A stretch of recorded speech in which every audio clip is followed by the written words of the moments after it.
नमस्कार, मैं आरडी भारती और आप देख रहे हैं बिहारी सुल्तान। बिहारी सुल्तान चैनल पर बिहार विधानसभा चुनाव 2020 की ताज़ा अपडेट्स तो आप देख ही रहे हैं। 24 घंटे बीत गए अधिसूचना जारी हुए और मैं आज आपके सामने बिहार विधानसभा चुनाव 2020 का ओपिनियन पोल लेकर आया हूं कि कौन सी पार्टी सत्ता में आने वाली है। आप जब इस ओपिनियन पोल को देखेंगे आप बहुत ज़्यादा कंफ्यूज होंगे, विचार करने पर मजबूर हो जाएंगे। लेकिन सबसे पहले मैं आपको बता दूं, मेरे YouTube चैनल पर अभी भी वीडियो अपलोड है। 2019 के लोकसभा चुनाव में मैंने यह कहा था कि बेगूसराय से गिरिराज सिंह चुनाव जीत रहे हैं और डॉक्टर कन्हैया कुमार चुनाव हार रहा है। वह सच पाया गया।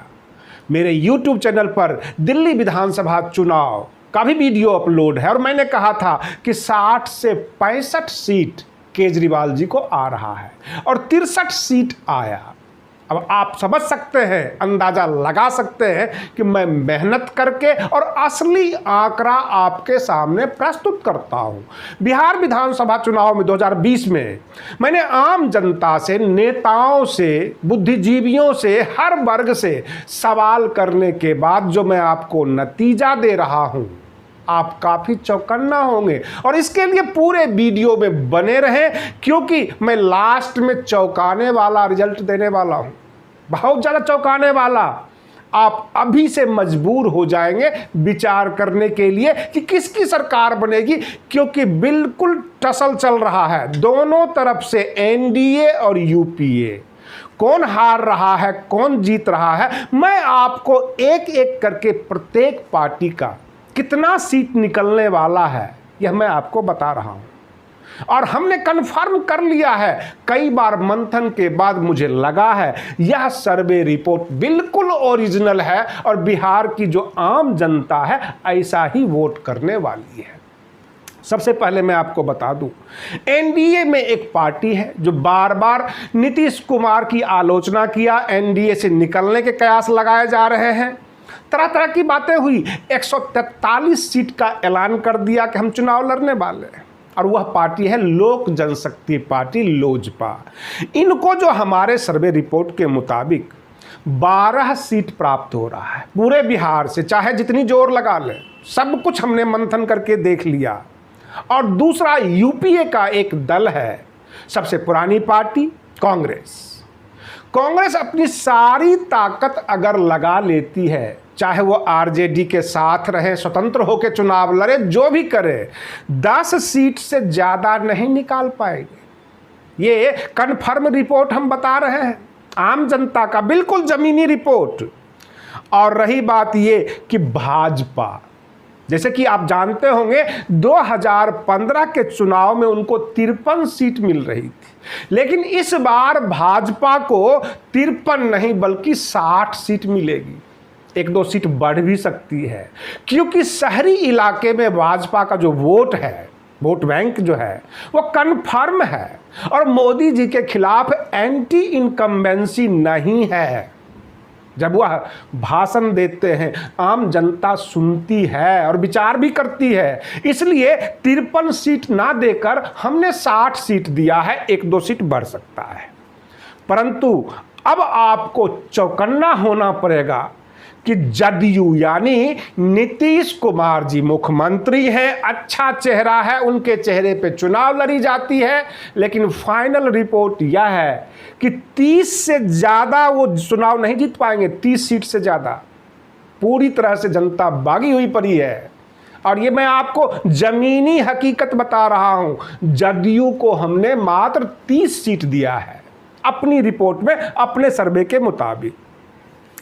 अब आपको हम बता रहे हैं आरजेडी को 110 सीट मिलने वाली है, लेकिन 110 सीट से सरकार नहीं बनती है और 110 अगर आरजेडी को मिलता है और 10 कांग्रेस को, तब भी 120 ही होता है, जबकि सरकार बनाने के लिए कम से कम 122 विधायक चाहिए, क्योंकि 243 सीट की विधानसभा है। अब बाकी सीट किसको मिल रहा है? तो बाकी में हमने अन्य में डाल दिया है 21। ये 21 सीट ऐसे हैं जिनमें निर्दलीय होगा, हम होंगे यानी हिंदुस्तान आवाम मोर्चा, रालोसपा और जाप यानी जन अधिकार पार्टी, और भी जैसे बहुजन समाज पार्टी, बाकी कई छोटे छोटे जो दल हैं जो वहाँ पर चुनाव लड़वाते हैं। तो निर्दलीय और इन छोटे छोटे दलों को मिलाकर हमने 21 सीट की व्यवस्था किया।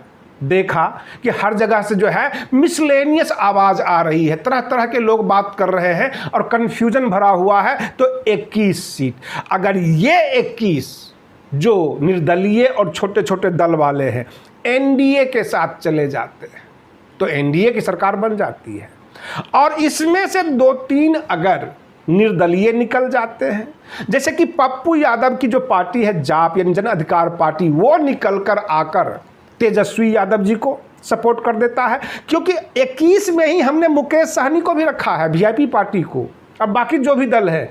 तो ये अगर 2-4 सीट निकाल कर जो है आरजेडी के साथ आ जाते हैं, समर्थन कर देते हैं चुनाव के बाद, तो ये जो है 121-22 का आंकड़ा पार कर जाएंगे और आरजेडी सरकार बना लेगी। अगर ये 21 पर अधिकार बीजेपी जदयू सब कर लेती है, फिर दोबारा नीतीश कुमार सरकार में आ जाएंगे।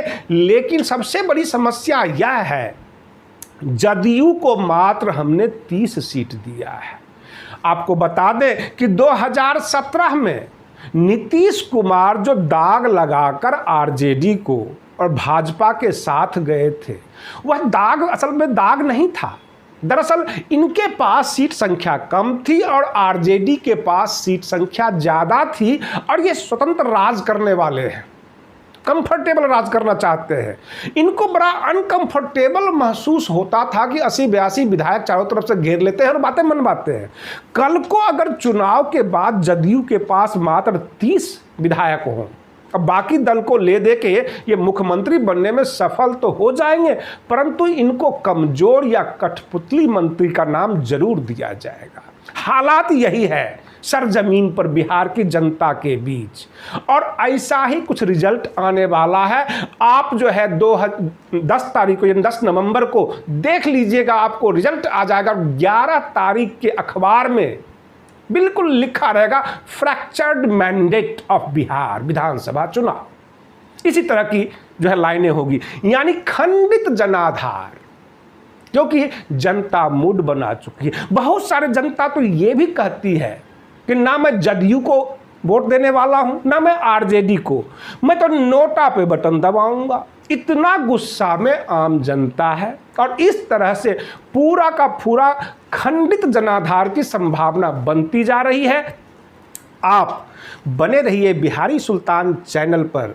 हम आपसे फिर मिलते हैं अगले वीडियो में, तब तक के लिए धन्यवाद।